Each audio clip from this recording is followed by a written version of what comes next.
Oke, teman-teman, pada malam hari ini kita melanjutkan kuliah kita pendidikan anti korupsi. Nah, kita akan belajar terkait konsep dan definisi korupsi ya. Nah, pada pertemuan pertama kita sudah belajar terkait pengertian korupsi ya, kemudian kita bahas terkait rencana pembelajaran semester dan kontrak kuliah kita ya di pertemuan pertama ya. Pada pertemuan kedua kita melanjutkan materi konsep dan definisi korupsi ya. Oke. Nah, ini ya teman-teman ya. Kita lanjutkan saja ya. Oke. Nah, definisi korupsi ya. Ini kita ambilkan dari Undang-Undang Nomor 31 tahun 1999 ya, kemudian diperbaiki ataupun diperbarui dengan Undang-Undang Nomor 20 tahun 2001 ya. Nah, pada pasal 2 ayat 1 ya, pada Undang-Undang Nomor 20 tahun 2001 menyebutkan bahwa setiap orang yang secara melawan hukum melakukan perbuatan memperkaya diri sendiri atau orang lain atau suatu korporasi yang dapat merugikan keuangan negara atau perekonomian negara dipidana karena tindak pidana korupsi. Nah, ini ya, jadi seorang yang memperkaya diri sendiri atau korporasi ya ataupun anggota organisasinya ini ya karena dari tindakannya tersebut itu merugikan keuangan negara ya atau perekonomian negara maka bisa dipidana ya. Dikenakan undang-undang ini ya tindak pidana korupsi. Nah ini Undang-Undang 20 tahun 2001. Nah ini ya teman-teman. Nah sebelumnya Undang-Undang 31 tahun 1999 ya kemudian diperbarui dengan Undang-Undang Nomor 20 Tahun 2001 ya. Nanti saya share ya undang-undangnya teman-teman ya. Dibaca-baca saja nggak perlu dihafal gitu ya. Sebanyak itu Bu gitu ya. Nggak usah dihafal. Teman-teman cukup tahu saja poin-poinnya ya. Poin-poinnya yang mana gitu ya. Ini sudah saya ringkaskan ya teman-teman. Nah, ini ya di bab 2 ya, tindak pidana terkait dengan tindak pidana korupsi pasal 2. Nah, ini bunyinya seperti apa? Ini ya saya ambilkan langsung, saya cuplikan langsung dari Undang-Undang terkait dengan tindak pidana korupsi ya, Undang-Undang Nomor 20 Tahun 2001. Nah, ini ya. Oke, Kak Catherine ya, bisa minta tolong dibacakan.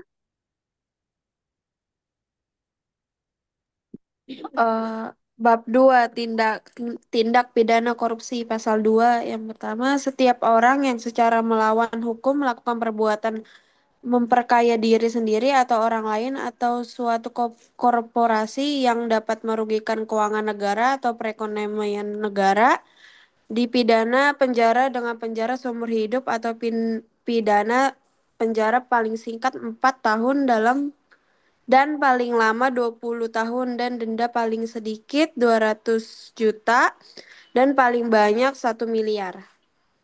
Ini Undang-Undang Tindak Pidana Korupsi. Nah, kemarin kan teman-teman ya, marak demo ya, teman-teman ya, demo mahasiswa ya. Mereka suka mendemo gitu ya, bahwa koruptor-koruptor itu ya, di Indonesia itu hukumannya ternyata tidak berat ya atau ada yang tidak sesuai ya dengan pasal ini ya gitu ya.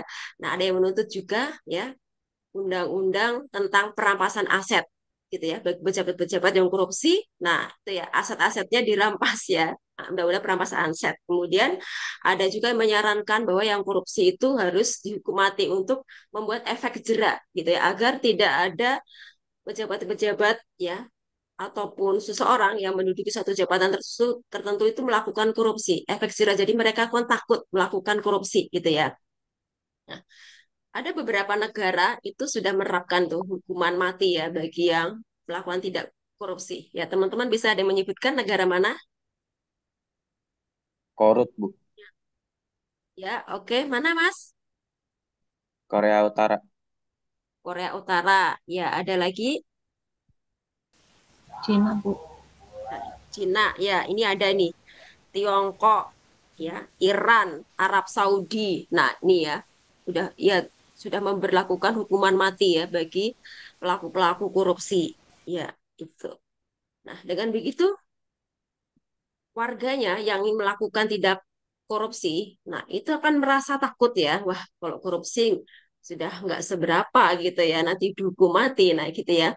Jadi mata kuliah ini bagus sekali ya, gitu ya, nasihat untuk saya dan kita semua ya, agar berhati-hati ya dalam bertindak ya, jangan sampai kita korupsi merugikan orang lain. Nah itu ya.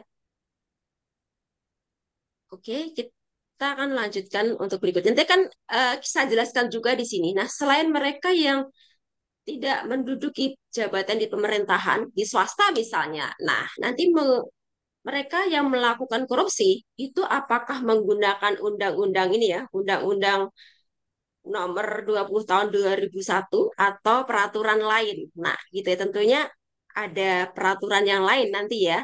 Itu dikenakan oleh aturan lain kalau selain pejabat yang menduduki pejabatan di pemerintahan ya misalnya swasta gitu korupsi di perusahaan gitu ya tidak menggunakan Undang-Undang Nomor 20 Tahun 2001, tapi menggunakan peraturan yang lain. Ya, nanti di slide berikutnya ini ada ya.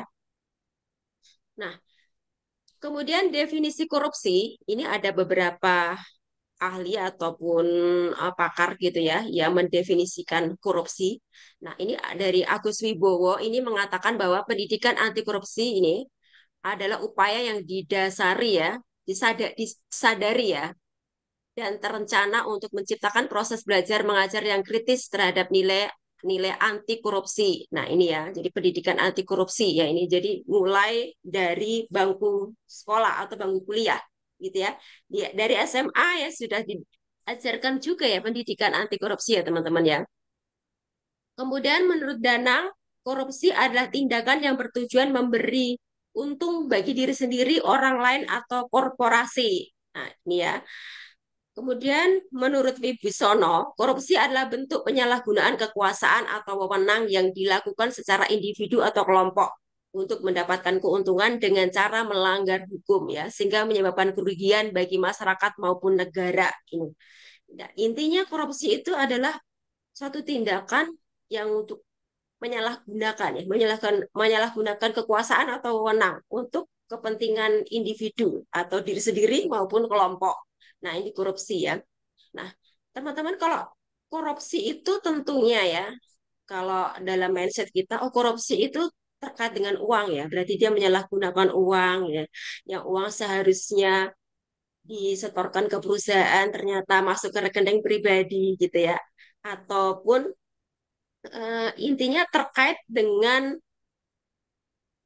penyalahgunaan wewenangnya ya, ada korupsi ya, kemudian selain itu ada nepotisme ya, KKN ya, korupsi korupsi korupsi ya, kolusi dan nepotisme. Nah, itu ya.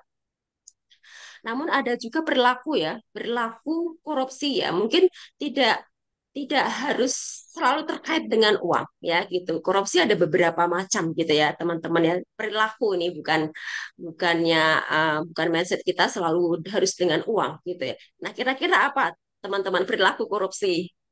Ya, teman-teman, ada yang bisa memberikan contoh perilaku korupsi, bukan tidak korupsi, perilaku, perilaku yang mengarah ke korupsi. Penyalahgunaan jabatan. Ya, ya bisa punya contohnya bagaimana, Kak?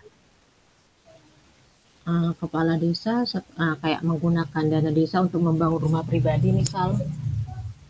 Oh ya, ya itu juga perilaku korupsi ya, teman-teman ya bisa.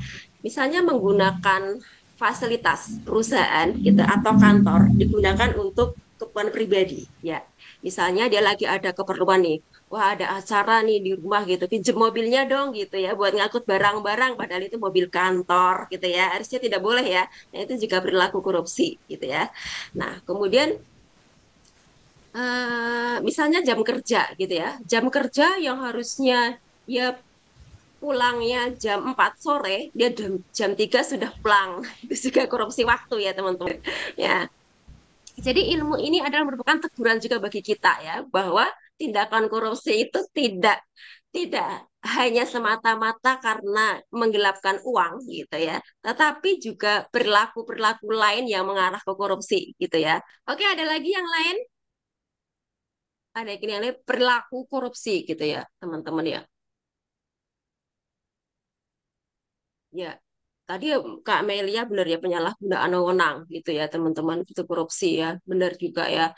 Nah, kemudian korupsi waktu ya, jam kerja ya, harusnya tepat waktu, dia datangnya telat, selalu telat gitu ya. Kemudian di jam kerja harusnya dia gunakan untuk bekerja, tapi dia malah shopping gitu ya. Jam istirahat lebih waktunya, harus masuk lagi, harusnya istirahatnya 1 jam karena dia ke Blok M dulu misalnya belanja, sehingga sampai jam 2 jam 3 baru balik lagi ke kantor. Ini juga termasuk korupsi ya teman-teman ya, korupsi waktu. Jadi itu adalah salah satu contoh ya perilaku korupsi ya, mengarah korupsi. Jadi tidak hanya semata-mata uang gitu ya.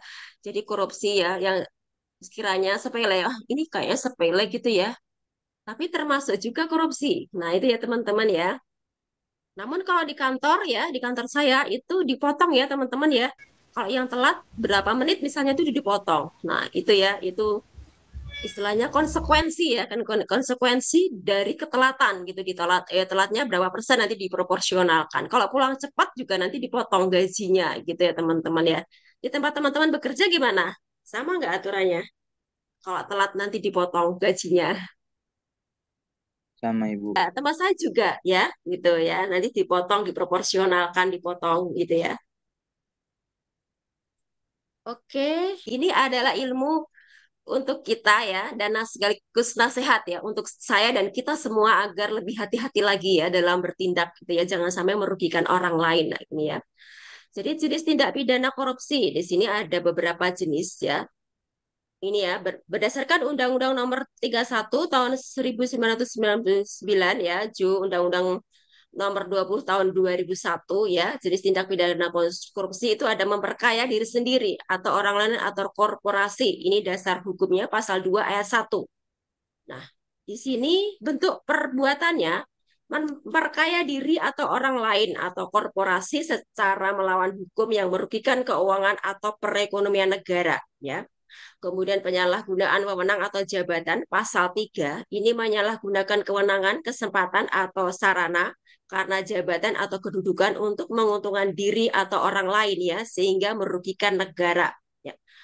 Kemudian terkait dengan suap menyuap, ya, ini saya bacakan teman-teman ya, biar teman-teman paham ya. Pasal 5 sampai 12 memberi, menjanjikan atau menerima hadiah atau sesuatu yang berhubungan dengan jabatan, termasuk suap hakim atau advokatnya. Ya, suap menyuap ini juga termasuk tindak korupsi ya teman-teman ya, disuap gitu ya. Yang ini biasanya di pemerintahan gitu ah, biar cepet nih ya, biar cepet nih KTP-nya jadi ya, dikasih amplop gitu. Berapa 500.000, 300.000 gitu ya. Ini perilaku ya. Jadi masyarakatnya juga harus perlu ditertibkan ini ya. Jadi pendidikan anti korupsi tidak hanya pada pejabat di pemerintahan saja atau di suatu organisasi atau perusahaan, tapi masyarakatnya juga perlu ditertibkan gitu ya. Jadi masyarakat yang nggak sabaran pengen cepat, kadang-kadang mereka ngasih uang suap ya nggak teman-teman ya. Ya, jadi bukan hanya petugasnya saja atau pejabatnya saja, tapi masyarakatnya ini juga perlu diberikan pendidikan anti korupsi ya, bahwa dari tindakannya tersebut ya membuat petugas-petugas ataupun pejabat negara itu menjadi tidak jujur ya dengan adanya suap menyuap ini gitu ya. Kemudian perbuatan curang pasal 7 ini menyalahgunakan sarana dalam pengadaan barang atau jasa, proyek fiktif, manipulasi tender, markup dan sebagainya ini ya. Ini biasanya barang dan jasa ini bagian pembelian ini ya, pengadaan, bagian pengadaan gini.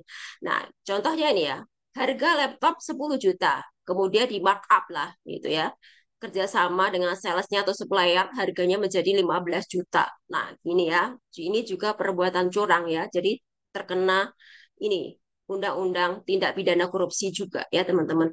Kemudian penggelapan dalam jabatan pasal 8 sampai 10 ini menggelapkan uang atau barang negara, memasukkan daftar atau buku administrasi keuangan atau merusak atau menghilangkan barang bukti.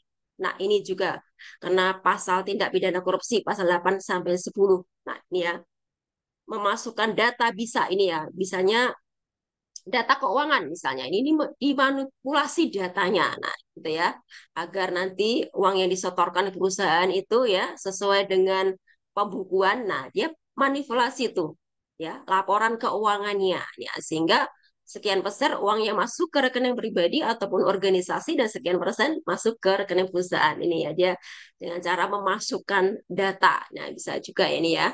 Kemudian merusak atau menghilangkan barang bukti ya biar nggak ketahuan nih nota-notanya pembelian aslinya dihilangkan atau dibakar gitu. Dia bikin nota yang palsu. Nah, itu juga nanti masuk dalam sini ya, tindak pidana korupsi ya teman-teman. Kemudian pemerasan, pasal 12E sampai 12G. Nanti teman-teman, nanti saya share ya undang-undangnya, nanti cek ya teman-teman bisa cek ya ini ya, ini juga saya sudah cek nih membuat ini ya dari undang-undangnya gitu saya masukkan ke sini gitu ya. Memaksa seseorang memberikan sesuatu, membayar atau menerima pembayaran tidak sah termasuk pungutan liar. Nah ini memaksa seseorang ya, ini ada kasusnya juga teman-teman ya. Kalau saya memberikan contoh kasus saya sebutkan nama itu rasanya gimana ya? Saya inisial saja gitu ya. Nah itu ada kan teman-teman ya satu kasus gitu ya, teman-teman tentunya denger ya gitu ya. Nah biar ringan hukumannya gitu ya, minta tuh ya pejabatnya minta uang sekian miliar, kamu mau lepas nggak dari kasusmu, gini kasih dong. Nah ini pemerasan ya teman-teman ya, kalau mau lepas dan kasusmu itu dianggap tidak terjadi, misalnya tidak terjadi kasus korupsi gitu ya, ataupun hukumannya diperingan gitu ya, kasih sini gitu, berani berapa gitu. Nah itu juga pemerasan, masuk pasal pemerasan ya teman-teman ya. Memaksa seorang untuk membayar ya, membayar sejumlah uang agar kasusnya itu diperingan gitu ya, atau kasusnya itu dianggap selesai. Nah itu, nah ini juga termasuk pelanggaran ya, jadi kena dalam undang-undang ini tindak pidana korupsi. Kemudian gratifikasi. Nah, ini ya, pasal 12B ya teman-teman ya ini. Menerima dalam arti luas uang, barang, hadiah, fasilitas perjalanan, diskon, dan lain-lain yang berhubungan dengan jabatan dan berlawanan dengan kewajiban atau tugas. Nah ini hadiah gitu ya. Ah biar biar jobnya itu lancar gitu, dapat proyek gitu, dikasih hadiah gitu, jam tangan mewah yang harganya 1 miliar misalnya gitu ya. Kemudian datang ke rumah misalnya penyedianya ya ataupun pemborongnya gitu datang ke rumah proyeknya berjalan dengan lancar gitu bawa ke rumah, terus istrinya misalnya istri pejabatnya dibelikan tas ya, tas branded misalnya. Nah ini juga gratifikasi ya, ini juga termasuk jenis tindak pidana korupsi. Nah teman-teman ya ini ya. Oke, nanti untuk pelengkapnya banyak ya teman-teman undang-undangnya ini ada beberapa pasal. Nanti teman-teman baca sendiri ya, nanti saya share undang-undangnya. Ini saya ambilkan yang penting-penting saja. Nah, oke untuk selanjutnya, alur menentukan dasar hukum korupsi di perusahaannya. Tentunya ya dasar hukum yang digunakan di pemerintahan berbeda ya dengan dasar hukum yang digunakan untuk perusahaan swasta ya. Jadi di sini saya bikinkan ya satu bagan atau alur ya. Jadi kita menilai ya, apakah ada kerugian negara atau pejabat negara. Nah, apakah ada kerugian negara atau pejabat negara yang terkait dengan tindak pidana korupsi tersebut? Nah, jika tidak, ya, jika tidak terkait dengan negara atau pejabat negara, ya, gitu ya, maka yang digunakan adalah KUHP atau undang-undang lain terkait dengan penggelapan, penipuan, ya, TPPU dan lain-lain. Nah, ini ya, jika tidak ada kaitannya dengan pejabat negara atau pemerintahan, ya, tindak pidana korupsi tersebut, maka yang digunakan adalah KUHP atau undang-undang lain terkait penggelapan, penipuan dan lain-lain, gitu ya. Nanti kalau terputus gabung lagi ya teman-teman ya. Nah, nah jika tindakan korupsi tersebut ya terkait dengan negara atau pemerintahan atau pejabat negara yang ikut campur ya dalam tindakan korupsi tersebut, maka digunakanlah Undang-Undang Tipikor ya, Undang-Undang 31 1999 Undang-Undang 20 2001 ya yang saya bacakan tadi ya, Undang-Undang Tindak Pidana Korupsi. Ini jika perlaku atau jika kegiatan ataupun tindakan korupsi tersebut terkait dengan pejabat negara atau pemerintah, merugikan negara, itu gunakan Undang-Undang Tipikor ya, nomor 20 tahun 2001. Jika tidak ada kaitannya dengan pemerintahan, atau swasta atau perusahaan ya, karyawan swasta misalnya bekerja di perusahaan swasta misalnya, perusahaan ABC gitu memproduksi elektronik misalnya. Nah, ada karyawannya bagian bendaharanya gitu ya, atau bagian kasir melakukan korupsi penggelapan uang. Nah, tidak terkait dengan pemerintahan atau negara, kerugian negara gitu ya, menggunakan KUHP atau undang-undang lain ya terkait penggelapan penipuan. Nah, ini ya teman-teman. Jadi bisa paham ya teman-teman, bisa membedakan ya gitu ya. Kalau terkait dengan pemerintahan merugikan negara itu Undang-Undang Tipikor 20 2001 ya. Kalau tidak terkait kita menggunakan KUHP ya. Kitab Undang-Undang Hukum Pidana ya. Ya, itu oke. Jadi beda ya teman-teman nanti ya, pasal-pasalnya berbeda ya. Nah, ini sudah saya kasih tabel nih ya. Perbedaan kasus internal perusahaan ya dengan kasus yang terkait negara. Ini konteks kasus, ini contoh ya teman-teman ya. Internal perusahaan swasta murni, tidak ada dana negara. Misalnya jika murni perusahaan swasta, tidak ada dana negara ya. Ya, atau penyelewengan dana dari negara atau pemerintah. Ini murni perusahaan swasta. Misalnya perusahaan ABC memproduksi elektronik. Nah, di situ karyawannya menggelapkan uang kas perusahaan untuk kepentingan pribadi. Ini ya, karyawan perusahaan swasta tadi ya, perusahaan ABC elektronik tadi ya. Nah, dasar hukum yang dipakai itu adalah KUHP pasal 372 tentang penggelapan ya. Kemudian pasal 374 penggelapan oleh pegawai atau karyawan ya. Pasal 378 ini penipuan. Nah, ini keterangannya di sini tidak menggunakan Undang-Undang Tipikor karena tidak ada kerugian negara. Nah, ini ya teman-teman ya. Jadi pasalnya atau undang-undang yang digunakan itu berbeda ya. Jika murni perusahaan swasta tidak ada tidak ada pejabat negara yang ikut campur di dalamnya, itu tidak menggunakan Undang-Undang Tipikor ya, tapi adalah KUHP ya teman-teman ya. Nanti KUHP apa sih Bu gitu ya. Nanti teman-teman bisa lihat di internet ya, Kitab Undang-Undang Hukum Pidana ya. Nah, ini pasal-pasalnya di sini ya, sudah saya kasih tabelnya ya untuk mempermudah teman-teman memahami. Kemudian perusahaan menyuap pejabat negara. Nah, ini ya contoh peristiwanya atau kasusnya. Perusahaan memberi uang pada pejabat agar menang tender proyek pemerintah. Ini bagian pengadaan biasanya ya, biar menang proyek pembangunan jalan tol ya. Biar perusahaan tersebut menang membangun tender misalnya eh, gedung ya, gedung pemerintahan ya, gitu ya.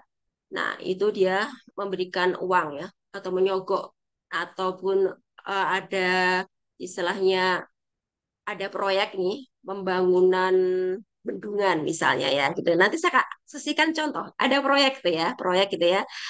Pemerintah ada anggaran membuat proyek suatu bangunan gitu. Kemudian ada pihak swasta yang biar dia dimenangkan tendernya dia kasih suap ya. Kemudian juga sekian persen nanti dibagi atau dikasihkan ke pejabat tertentu. Nah, gitu. Nah, ini juga termasuk tindakan korupsi ya, teman-teman. Jadi melibatkan eh, perusahaan swasta dengan pejabat negara. Nah, ini karena menggunakan uang negara, anggarannya menggunakan uang negara, ya, teman-teman ya. Jadi dasar hukumnya dipakai ada Undang-Undang Tipikor, Undang-Undang 31 1999, Undang-Undang 20 2001, pasal 5, 6, 13 tentang suap.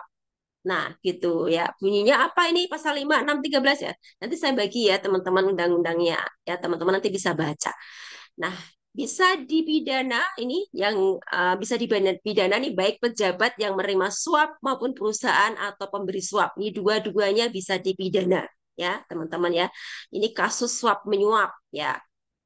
Nah, teman-teman perlu belajar ini agar teman-teman paham ya. Kalau nanti kan teman-teman juga menjadi pengusaha gitu ya, ikut tender di pemerintahan, hati-hati ya teman-teman, hati-hati sekali. Nah, ini suap menyuap ini ya, ada undang-undang ya, undang-undang yang mengatur tentang tipikor ya, itu teman-teman ya. Kemudian perusahaan mengelola dana negara ya. Contoh nih, contoh kasusnya. Kontraktor proyek APBN mengurangi kualitas atau menggelembungkan harga proyek. Nah, ini ya kasus ya Hambalang ya Wisma Atlet. nggak selesai ya. Bisnis proyek mangkrak ya. Nah, itu pejabat-pejabat yang terkait gitu sudah divonis ya, dihukum, ada foto di penjara ya. Namun sekarang sudah ada yang keluar dari penjara ya teman-teman ya. Nah, Undang-Undang Tipikor ini undang-undangnya ya, pasal 2 dan 3 tentang kerugian keuangan negara ya.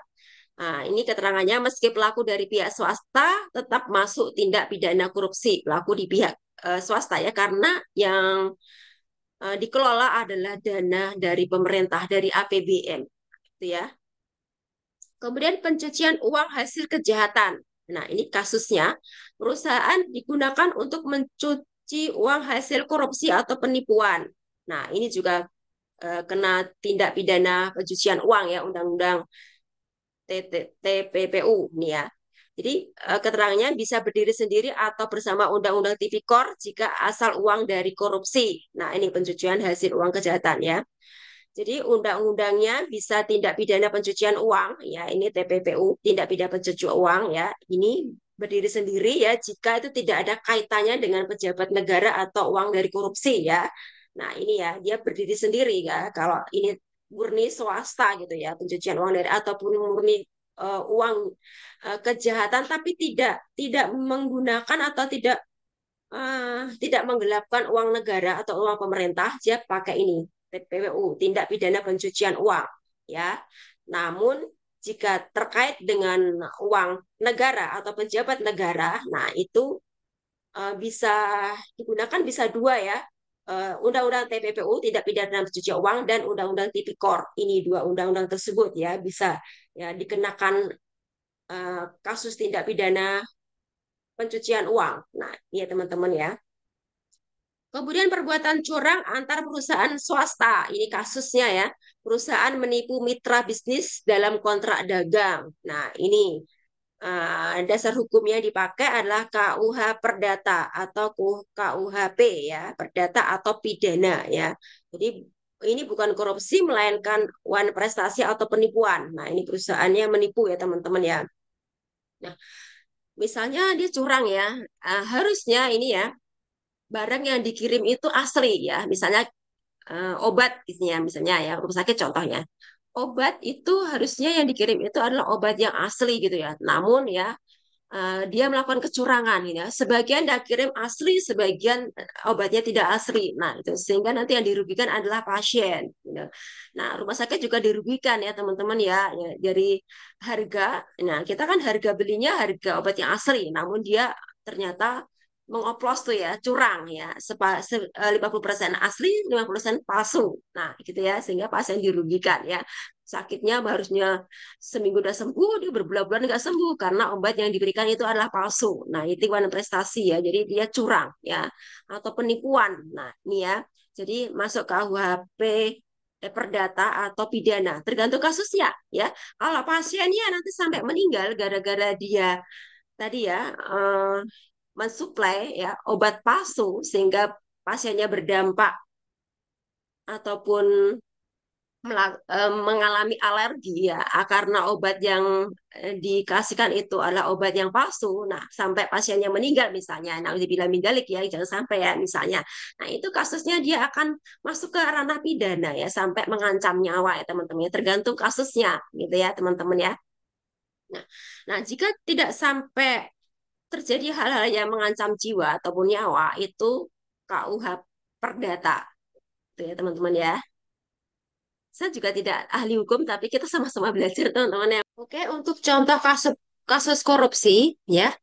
Contoh kasus perusahaan yang kena Undang-Undang Tipikor, ya, karena terkait negara. Ini contohnya. Yang pertama, kasus korupsi proyek IKTP, ya. Ini terjadi kasusnya pada tahun 2011 sampai 2014, ya. Untuk pelaku, konsorsium perusahaan swasta yang menjadi rekanan pemerintah dalam proyek KTP elektronik.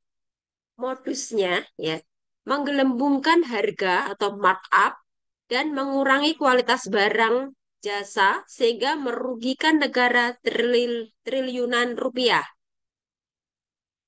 Dasar hukum Undang-Undang Nomor 31 tahun 1999, Jo, Undang-Undang 20 tahun 2001 terkait tipikor, pasal 2 dan 3 tentang kerugian keuangan negara.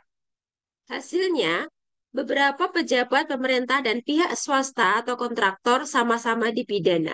Nah, ini adalah contoh kasusnya ya, teman-teman ya.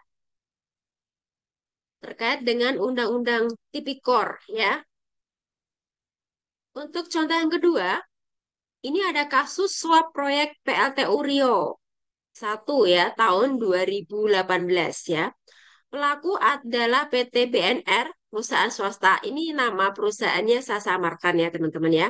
Nanti teman-teman untuk lebih jelasnya, teman-teman bisa mencari artikelnya di internet ya. Modusnya memberi suap kepada anggota DPR dan pejabat BUMN agar proyek PLTU dimenangkan. Nah, dasar hukumnya Undang-Undang Tipikor, pasal tentang suap, pasal 5, 6, dan 13. Ya, untuk undang-undangnya, rincian pasalnya, uraiannya, nanti teman-teman bisa baca ya di Undang-Undang Tipikor ya. Hasilnya atau tindak lanjutnya, pejabat negara dan pengusaha swasta sama-sama dihukum ya. Oke, untuk lengkapnya ya, teman-teman bisa membacanya di internet ya, baca artikel terkait kasus suap ini ya di internet ya. Kemudian, contoh kasus internal perusahaan tidak kena Undang-Undang Tipikor, jadi hanya KUHP.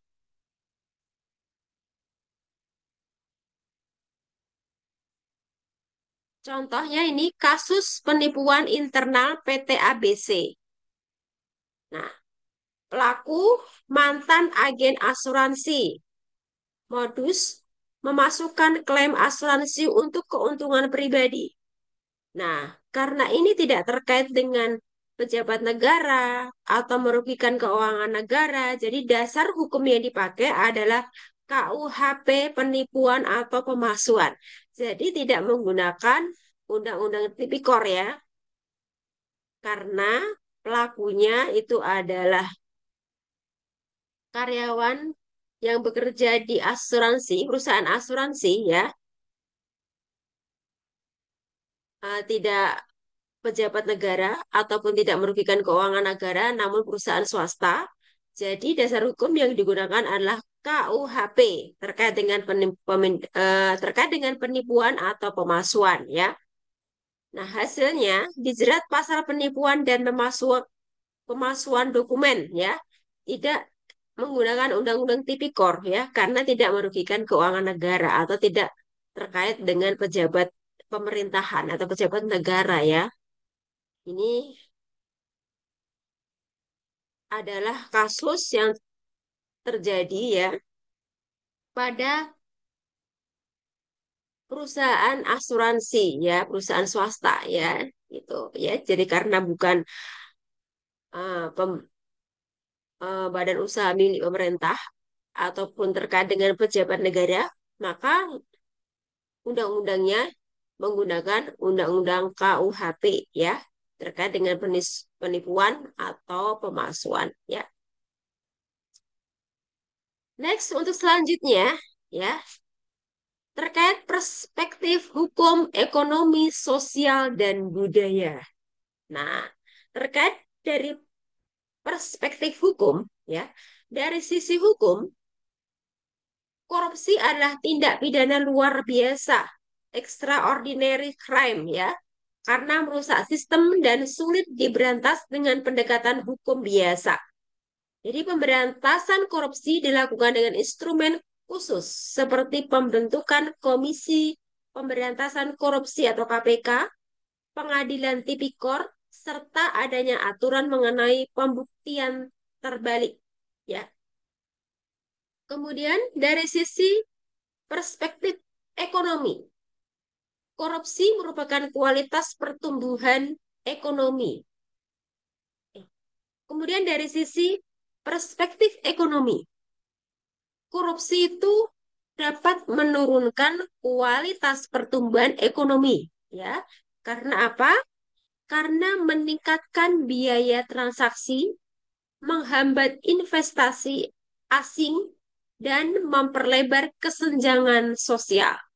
Nah, ini ya, berdasarkan perspektif ekonomi.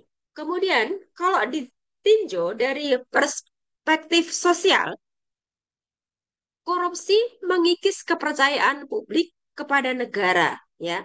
Ketiga, ketika pejabat publik melakukan praktek korupsi, masyarakat kecil merasa ditinggalkan, ya, karena hak mereka atas pelayanan publik tidak terpenuhi. Fenomena ini menimbulkan apatisme politik dan krisis legitimasi. Kemudian, dari sisi perspektif budaya, korupsi juga berakar dalam budaya permisif. Misalnya nih ya, uang terima kasih ya di rumah sakit atau uang pelicin di layanan administrasi dianggap lumrah ya, padahal sesungguhnya itu adalah merupakan bentuk korupsi ya. Perilaku ya, perilaku korupsi ya, gitu ya. Inilah yang disebut cultural acceptance of corruption ya, di mana masyarakat secara tidak sadar ikut melanggengkan praktek korupsi.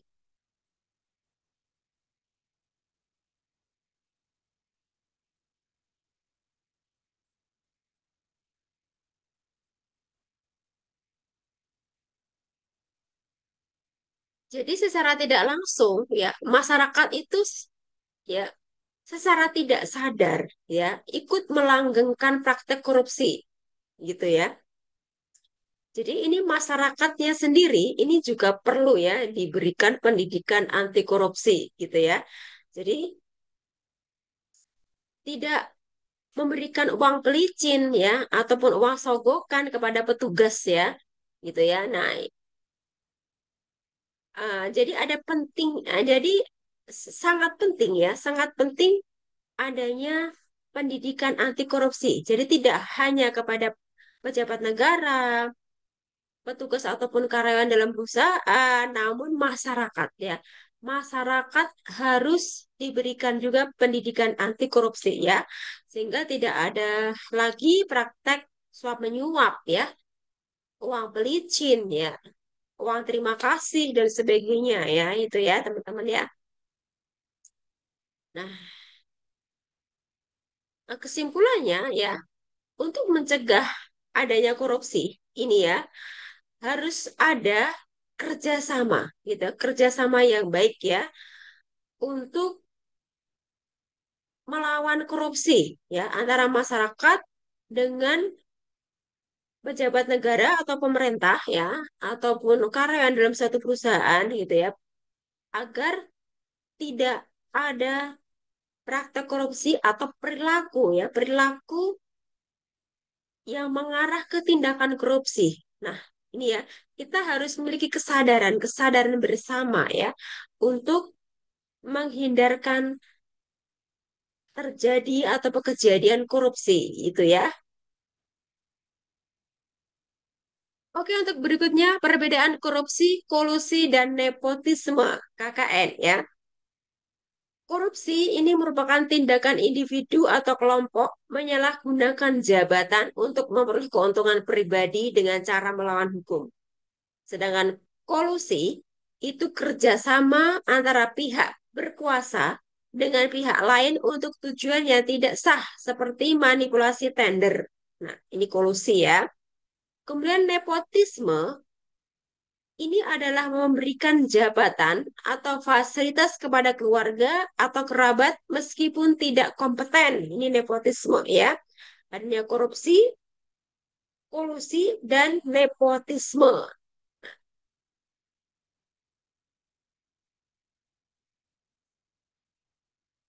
Contoh ya, ini langsung saya berikan contohnya agar teman-teman lebih memahami apa sih yang dimaksud korupsi, kolusi, maupun nepotisme ya. Contoh nih ya, contoh kasus korupsi ya. Kasus Hambalang nih teman-teman ya, ini sudah lama sih ya. tahun 2010 sampai 2012 ya ini ya. Kasus korupsi pembangunan pusat pendidikan, pelatihan, dan sekolah olahraga nasional ya. Hambalang ya pada tahun 2010 sampai 2012 ya. Nah, kasusnya adanya penyalahgunaan proyek negara untuk kepentingan politik nih ya. Nah, untuk kasus lebih lengkapnya, teman-teman bisa membaca artikel di internet ya terkait kasus ini ya, teman-teman. Saya tidak bisa menjabarkan secara detail ya karena terkait waktu ya. Nah, teman-teman kalau ingin mengetahui beritanya lebih lanjut, teman-teman bisa membaca di artikel di internet ya. Contoh kasus kolusi. Nah, kalau kolusi gimana? Ini contohnya. Tender proyek A, ya, di mana pejabat dan kontraktor bekerja sama untuk memanipulasi lelang, gitu ya. Biar lelangnya kena gitu ke perusahaan A gitu, dimanipulasi gitu ya. Oh, nanti kamu speknya seperti ini gitu ya. Kalau speknya seperti ini nanti kamu lolos gitu ya. Nah, atau dari perusahaannya gitu. Biar menang lelang gimana? Pak, kalau saya menang lelang gitu ya, nanti saya kasih 5% atau 10% ya dari harga total lelang misalnya gitu ya. Nah, ini ya. Ini kolusi ya. Jadi tender proyek A di mana pejabat dan kontraktor bekerja sama untuk memanipulasi lelang gitu ya.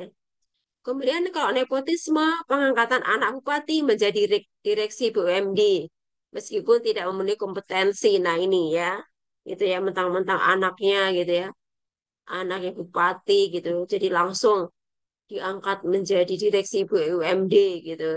Kalau tidak memiliki kompetensi, menduduki satu jabatan ya pada suatu perusahaan atau pemerintahan, nah ya kacau gitu ya, tidak bisa berjalan dengan semestinya ya karena tidak memiliki kompetensi ya di bidangnya. Nah, ini ya. Jadi kasus nepotisme ya, ini penyalahgunaan wewenang dan jabatan nih. Oke, teman-teman, itu tadi adalah contoh kasus dari korupsi, kolusi dan nepotisme ya. Semoga teman-teman bisa memahami ya perbedaannya ya. Oke, demikian teman-teman apa yang saya sampaikan terkait mata kuliah pendidikan anti korupsi pertemuan 2 dengan tema atau topik bahasan konsep dan definisi korupsi. Semoga apa yang saya sampaikan bermanfaat dan teman-teman bisa memahaminya. Bila taufiq walhidayah. Wassalamualaikum warahmatullahi wabarakatuh. Sampai jumpa minggu depan. Terima kasih semuanya.